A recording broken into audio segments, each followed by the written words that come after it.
सनातन का अपमान नहीं सहेगा हिंदुस्तान। तो क्या हिंदुस्तान संविधान का अपमान सहेगा? नमो बुद्धाय, जय भीम साथियों, स्वागत है आपका मेरे यूट्यूब मंच धम्मा अशोक उर्फ उमेश पाल सिंह। साथियों, हमारे साथ आज दो मिशनरी व्यक्ति बैठे हुए हैं। हालांकि ये लोग परिचय के मोहताज नहीं हैं, लेकिन फ्री बताना चाहूँगा। आदरणीय जय भीम प्रकाश जी, जो कि धम्मपद संघ के संस्थापक हैं, और आदरणीय नीलम बौद्ध, जो कि एक पत्रकार हैं। दोनों लोगों से आज हम चर्चा कर रहे हैं और चर्चा उस मुद्दे पर करेंगे जो करंट के दो मुद्दे चल रहे हैं इस समय, इन पर हम चर्चा करेंगे। एक तो इस देश के chief justice of India CJI पर जूता फेंकने का प्रयास किया गया एक वकील द्वारा, और दूसरा जो मुद्दा है वो बाबा साहब को एक वकील द्वारा अभद्र टिप्पणी की गई। साथियों, ये दोनों मुद्दे तब निकल के आ रहे हैं जब इन घटनाओं से चंद दिन बाद बहुजन समाज एक अपनी शक्ति का परिचय देने जा रहा है। तो क्या है इन घटनाओं के मायने, हम जानेंगे आज इन दोनों से, दोनों बुद्धिजीवियों से। तो सर, स्वागत है आपका। जय भीम, नमो बुद्धाय। मैं ये जानना चाह रहा था कि अभी हाल ही में CJI BR गवई साहब पर जूता फेंकने का प्रयास किया गया। क्या लगता है इस घटना से, आखिर ये घटना क्यों हुई है?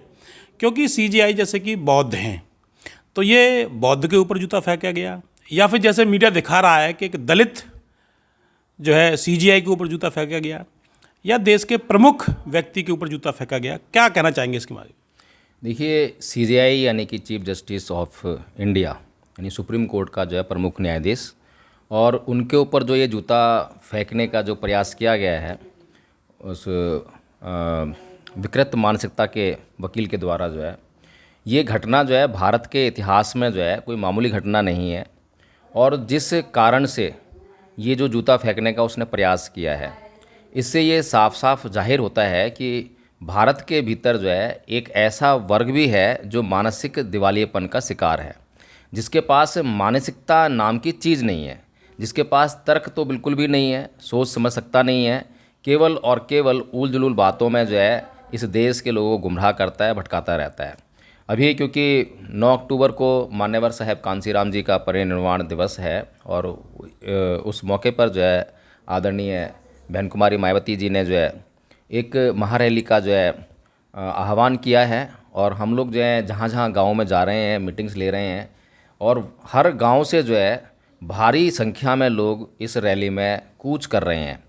और जैसे ही ये पता लगा कि 56 ट्रेनें रद्द कर दी गई हैं, तो लोग इतने आतुर हैं इस रैली में जाने के लिए कि उन्होंने कहा कि ट्रेन से नहीं जा पाएंगे तो बसें लेकर जाएंगे, बसें अगर नहीं होंगी तो हम जो अपनी बाइक वगैरह लेकर जाएंगे, और बाइक भी नहीं होंगी तो हम पैदल ही जाएंगे, लेकिन इस रैली में जो है हम ज़रूर शामिल होंगे।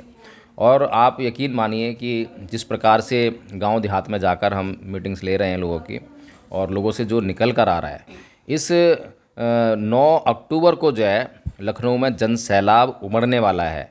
और इसी दौरान जो है 2 घटनाएं घटती हैं। एक तो CJI के ऊपर जो है जूता फेंकने वाली घटना, और दूसरा जो है अनिल मिश्रा वाली घटना। तो ये कहीं ना कहीं जो है बहुजन मीडिया को गुमराह करना या मुद्दे से भटकाने के लिए जो है ये कुकृत्य किया है।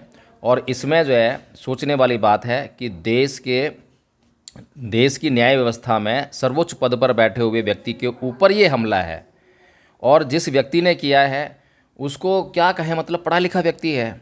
अगर पढ़े लिखे व्यक्तियों का ये हाल है तो इस देश में अनपढ़ जनता का जो है क्या मानसिक स्तर होगा, उसको किस तरह से जो है ये जो उल जुलूल अधार्मिक भावनाएं हैं, पापमय भावनाएं हैं, उनसे कैसे निकाला जा सकता है, ये सोचने वाली बात है। जी मैडम, एक चीज़ बताइए, जैसे उसने कहा जूता जैसे फेंका, उसने फेंकने से पहले रोक लिया गया, फिर उसने कहा कि सनातन का अपमान नहीं सहेगा हिंदुस्तान। तो क्या इनको ये सनातन सिखा रहा है जूता फेंकना? देखिए, सबसे पहली बात तो लगातार इस तरह की आवाज़ें भारत देश में उठती रही हैं कि सनातनियों का अपमान नहीं सहेगा हिंदुस्तान, या हिंदू का अपमान नहीं सहेगा हिंदुस्तान। तो पहली बात तो ये है कि भारत कोई हिंदुस्तान नहीं है, कोई संवैधानिक एक संज्ञा नहीं मिली है। भारत भारत है, आप किसी भी भारत के कोने में तलाशिएगा कि आपको हिंदुस्तान मिलेगा। अगर मिले तो मुझे भी बता दीजिएगा।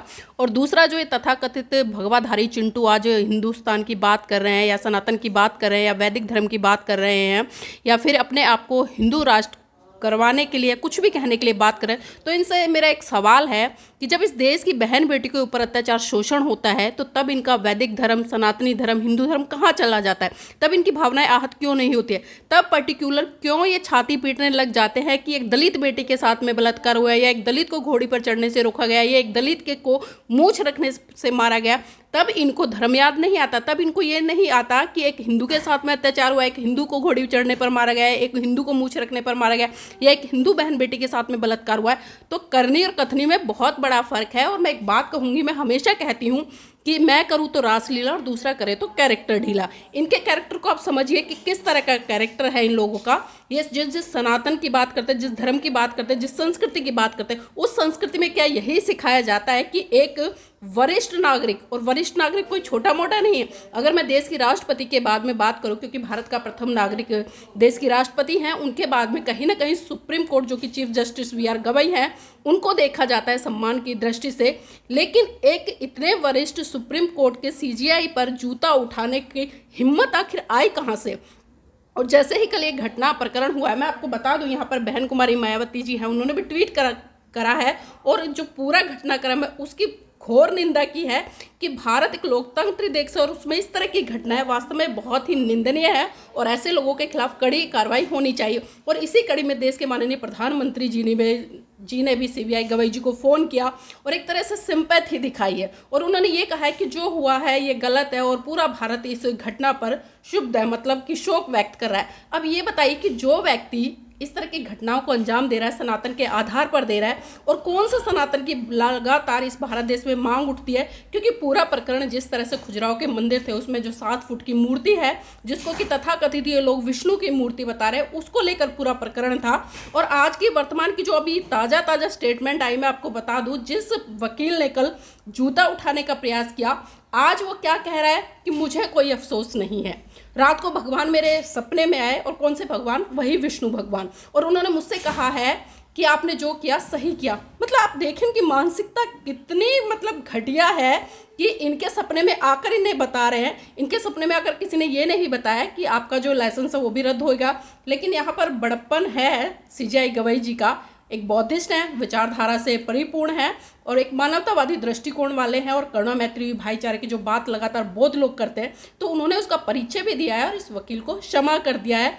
तो आप समझ सकते हैं कि सनातन और बौद्ध में कितना बड़ा फ़र्क है। और जिस सनातन की बात करते हैं, सनातन तो है ही नहीं। सनातन की अगर मैं बात करूं तो भगवान बुद्ध के धम्म में तमाम तरह से मतलब सनातन शब्द का इस्तेमाल किया गया है। सनातन तो वो है कि सब पापस्य अकरणं कुशलस्य उपसंपदा सचित पर्योदपनं एतं बुद्धानुशासनं, और भी तमाम तरह की चीज़ें हैं।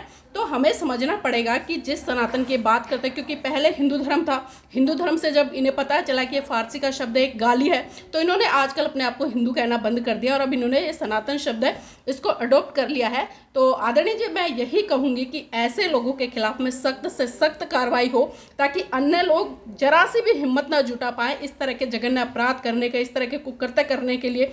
इन पे कार्रवाई तो जरूर होनी चाहिए। सनातन इनका नहीं है, बौद्धों का है, जैसे आप कह रही हैं। और एक गाथा से निकल के बात है, ना ही वैरण वैराणी समन्तित कुताचनं अवैरण च समन्तित ऐस धम्मो सनातनो। ये जो घटनाक्रम हुआ है, ये हुआ है खुजराहो के उस मंदिर की एक पिटीशन को लेके, जिस याचिका को रद्द किया था। क्या ये भारत की पहली याचिका है धर्म द्वारा, धर्मांतरण द्वारा या धर्मावलियों द्वारा जो दायर की गई थी और रद्द हुई है? क्या इससे पहले याचिका रद्द नहीं हुई है? और अगर रद्द हुई हैं तो क्या उन्होंने जूता उठाया है कभी किसी सीजीआई के खिलाफ? देखिए, तमाम तरह की याचिकाएं रद्द हुई और मैं अभी ताज़ा प्रकरण दे दूं आपको। अभी आपने पिछले दिनों देखा जिस तरह से बाबरी मस्जिद और राम मंदिर अयोध्या यानी कि जो प्रकरण है उसका केस चल रहा था, और सीधा पूरे भारत देश को इंडिकेट किया गया, साफ बताया गया कि जो जितने भी तथ्य सबूत मिल रहे हैं वो वहाँ पर सारे के सारे बौद्ध संस्कृति के मिल रहे हैं, इसलिए खुदाई भी रुकवा दी। और जो पूरा का पूरा डिसीजन दिया गया, मतलब एक आँख, मैं कहती हूँ कि एक अंधा बहरा गूंगा बहरा आदमी भी समझ सकता है इन चीज़ों को, कि जो पूरा का पूरा फैसला दिया गया। और ये सुप्रीम कोर्ट ने खुद भी कहा है कि हिंदू की आस्था थी इसलिए फैसला दिया है। तब इन लोगों ने क्यों ढोल लंगाड़े बजाए, तब क्यों इन्होंने खुशियाँ मनाई, तब क्यों इन्होंने बम पटाखे फोड़े। मतलब आस्था के आधार पर इनके लिए निर्णय आ जाए तो वो सही है, लेकिन जब तथ्यों के आधार पर जो सुप्रीम कोर्ट के chief justice B R Gavai ji जो निर्णय दे रहे, निर्णय नहीं दे रहे बल्कि उन्होंने कहा है कि भाई ये पूरा का पूरा जो मामला है भारतीय पुरातत्व विभाग के अंडर आता है, अदालत का इसमें कोई भी हस्तक्षेप नहीं है। अगर आपको याचिका लगानी है या निवेदन करना है या उसका सौंदर्यीकरण कराना है तो आप भारतीय पुरातत्व विभाग के पास जाइए ना, वो इसमें संज्ञान लेगा। तो उन्होंने गलत क्या कहा, लेकिन जो कट्टरता दिमाग में भरी पड़ी है ना, उस कट्टर व्यक्ति ने क्या कहा, जो राकेश दलाल नाम का व्यक्ति है जिसने याचिका डाली थी हरियाणा से, उसने क्या कहा कि मैं भगवान विष्णु का कट्टर भक्त हूँ और देख लूंगा। तो उसी पे तो प्रतिक्रिया दी थी ना सीजीआई गवई जी ने कि भाई ठीक है, ऐसा है, अगर आप देख लेंगे तो आप अपने भगवान विष्णु के पास जाइए, अब वही इसमें कुछ करेंगे। अब इतनी सी बात पर इन तथाकथित हिंदू लोगों को, जो अपने आप को सनातनी आज कह रहे हैं, इनको इतनी मिर्ची लग गई, इतनी मिर्ची लग गई। भाई जांच ही तो करनी थी ना आपको, आप जांच कर लेते जाके, आप एक बार तथ्य के आधार पर वहां पर पूरा सर्वे कर लेते, तब जाके कुछ करते। लेकिन जांच से ये लोग बहुत दूर भागते हैं। इनको पता है जब जब जांच होगी, जब जब परतें खुलेंगी तो इस भारत देश में और इस भारत की भूमि में सिर्फ बुद्ध ही बुद्ध मिलेंगे और कुछ नहीं मिलेंगे। मध्य प्रदेश के ग्वालियर में बाबा साहब की मूर्ति लगनी थी हाई कोर्ट में, ग्वालियर हाई कोर्ट में, जिसको लेके बड़ा विवाद हुआ। और एक व्यक्ति अनिल मिश्रा उन्होंने इसको बड़े पैमाने पर इसका विरोध किया और वो मूर्ति अभी तक नहीं लगने दी। हालांकि तमाम समाज सेवी, सामाजिक संगठनों ने, राजनीतिक पार्टियों ने बाबा साहब की मूर्ति के पक्ष में दलीलें दी और वहाँ आंदोलन भी किए, धर्मांतरण भी हुआ। वहाँ पर काफ़ी लोगों ने यहाँ पर बौद्ध धर्म ग्रहण भी किया, 2500 जन कितने लोगों ने बौद्ध धर्म ग्रहण किया, लेकिन फिर भी बाबा साहब की मूर्ति नहीं लगी। अभी हाल ही में उन्हीं वकील साहब अनिल मिश्रा जी ने एक बयान दिया है कि बहुत ही गंदे हैं बाबा साहब और अंग्रेज़ों के दलाल हैं और संविधान उन्होंने नहीं लिखा है, बहुत जल्दी उनका नाम संविधान से मिटा देंगे। संविधान बनने के लगभग 70-75 साल बाद ये बात उठ के आ रही है साहब कि बाबा साहब ने संविधान नहीं लिखा है। आखिर इनके पूर्वज उस समय कहाँ थे जब एक एक आर्टिकल पे जरा होती थी, चर्चा होती थी और बाबा साहब उसका आंसर देते थे। आज ये BN राव का नाम लेते हैं कि BN राव ने संविधान लिखा। क्या कहना चाहेंगे इस बारे में आप लोग?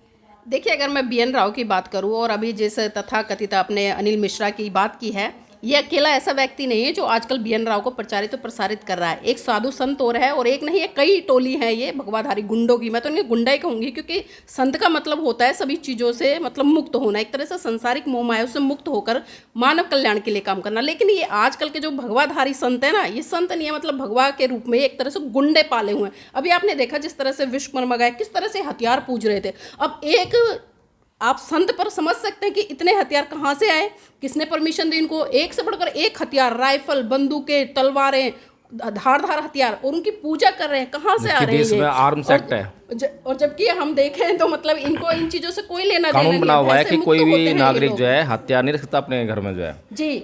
और फिर वही जो आनंद स्वरूपा है, क्या कह रहे हैं, उन्होंने भी ऐसे कहा कि हम कभी भी डॉक्टर अंबेडकर को भारत के संविधान के रचयिता के रूप में स्वीकार नहीं करेंगे। मतलब साफ साफ चैलेंज दे रहे हैं और वही कुक करते हैं। यही अनिल मिश्रा नाम का व्यक्ति, मैं तो कह रही हूँ पता नहीं किसने इसको वकील बनाया, फर्जी डिग्री है, कहाँ से आया, 10% आरक्षण लेके शायद बन गया होगा वकील। मैं ऐसे लोगों के लिए ऐसा ही बोलती हूँ क्योंकि ये लोग कभी जांच नहीं करते। और जैसा कि आपने खुद कहा है कि जब भारत का संविधान लिखा जा रहा था, एक एक आर्टिकल पर बहस हो रही थी और बहुत लंबी बहस हो रही थी। खाली ऐसे पास नहीं होगा कि 1-2 दिन में, इतना लंबा समय बाबा साहब ने लगाया संविधान को लिखने के लिए।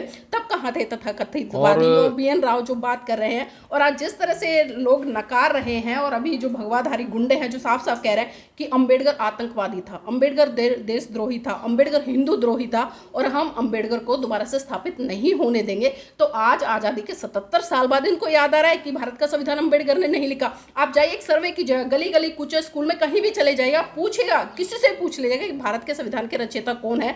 हर व्यक्ति की जुबान पे, हर बच्चे की जुबान पे सिर्फ एक ही नाम आएगा, वो है डॉक्टर भीमराव अंबेडकर। तो ऐसे तथाकथित लोग आते हैं जाते हैं, सिर्फ सस्ती पब्लिसिटी पाने के लिए ये लोग इस तरह से करते हैं। तो मुझे लगता है ऐसे लोगों पर चर्चा ना की जाए तो वही उचित है, क्योंकि ऐसे लोगों पर जब जब चर्चा होगी तो कहीं ना कहीं हम अपने ही महान पुरुषों को अपमानित करेंगे। और ये लोग लगातार चाहते हैं, क्योंकि समय समय पर इस तरह के विवादित बयान देते हैं, इस तरह की स्टेटमेंट देते हैं, इस तरह के कुक करते हैं। और इतना ही ईमानदार था, इतना ही सच्चा था, FIR होते भाग क्यों गया?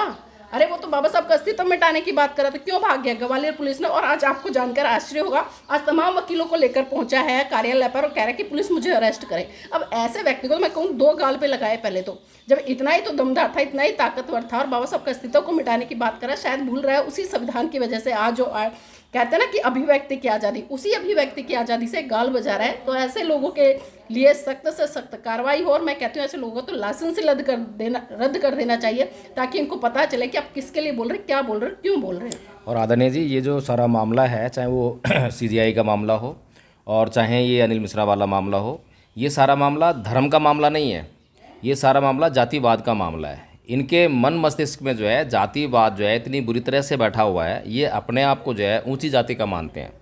और सीजीआई वीआर गवई जी जो है वो बौद्ध व्यक्ति हैं, जाति से बिल्कुल अपने आप को छुड़ा चुके हैं। तो इनसे वो सहन नहीं हो रहा है कि भाई ये व्यक्ति जो है, जिसको ये लोग जो है नीच कहते हैं, घृणित मानसिकता रखते हैं किसी के प्रति जो है, तो वो जो है इतने उच्च पद पर जो है कैसे बैठ गया और हजम नहीं हो रहा है। फिर माननीय परम पूज्य बाबा डॉक्टर भीमराव अंबेडकर जो है भारत के संविधान रचयिता हैं। ये बात तो जो है आरएसएस ने पहले ही घोषित कर दी थी कि हम इस संविधान को मानने से इनकार करते हैं और एक अछूत के द्वारा बनाया गया संविधान हम स्वीकार नहीं करेंगे। फिर जब doctor Ambedkar Hindu code bill के लिए जब अंदर संसद में बहस कर रहे हैं, तो बाहर जो है इसी बात को लेकर जो है कि एक अछूत के द्वारा जो है सनातन धर्म का अपमान नहीं होने देंगे, मनुस्मृति का अपमान नहीं होने देंगे, महिलाओं के द्वारा जो है ऐसे आंदोलन करवाए गए। तो ये जो कुल मिलाकर ये जो हिंदू धर्म है, हिंदू धर्म के ऊपर जो है अब ये हम कह सकते हैं कि अब हिंदू धर्म जो है समाप्ति की ओर मुझे दिखाई दे रहा है कि लगता है कि जाएगा, क्योंकि अभी तक बौद्ध धर्म का जो है प्रचार जो है ढंग से हुआ नहीं है और अब बौद्ध धर्म का जो है प्रचार होने लगा है। सनातन शब्द जो है जिसको लेकर ये चल रहे थे, सनातन शब्द की भी पोल खुलने लगी है, क्योंकि सनातन शब्द जो है भगवान बुद्ध ने धम्पद में जो नाही वेरेन वेराणी समंत काचनंग अवेरन च समंती ऐस धम्मो सनातनो यहाँ पर इस्तेमाल किया है। और भगवान बुद्ध ने किस कंटेक्स्ट में इसको इस्तेमाल किया है, इसके बारे में लोगों को पता लग रहा है कि इस सनातन शब्द का मतलब ये है जो वह नियम वह सिद्धांत जो कभी बदले ना, किसी काल में, किसी देश में, किसी व्यक्ति पर कहीं पर भी लागू करो उसको जो है तो एक जैसा रहे, उसे सनातन कहा गया है। लेकिन हिंदू धर्म के सिद्धांत जो हैं सभी जानते हैं, जग जाहिर है कि पल पल में रंग बदलते हैं। बहुत सारे लोग जानते हैं कि ये नियम जो है सतयुग का है, अब कलयुग में नहीं चलेगा, द्वापर युग में नहीं चलेगा। या फिर बहुत बड़ा उदाहरण है कि राम राम सत्य करते हुए हमने जो है बहुत लोगों को सुना है, जब किसी को कोई मृत्यु आती है किसी की जो है, जब उसको लेकर जाते हैं जलाने के लिए, तब वो राम राम सत्य का उद्घोष करते हैं। लेकिन वही राम राम सत्य जो है किसी घर में अगर जन्मदिन हो रहा हो बच्चे का जो है और वहाँ पर कोई उसको बोल दे शब्दों को जो है, तो वहाँ उसको मारने पीटने के लिए दौड़ते हैं। तो वही चीज़ है, अब वो वही शब्द में क्या खराबी है, राम नाम सत्य है ये तो बोल रहे हैं, तो वहाँ पर उसमें क्या बुराई पैदा हो गई। तो ये जो है धर्म जो है, इसको धर्म कहना जो है वो अपने आप में गुनाह है। ये धर्म है ही नहीं, ये तो अधर्म है, यानी कि अधर्म को धर्म बताकर जो है परोस रहे हैं।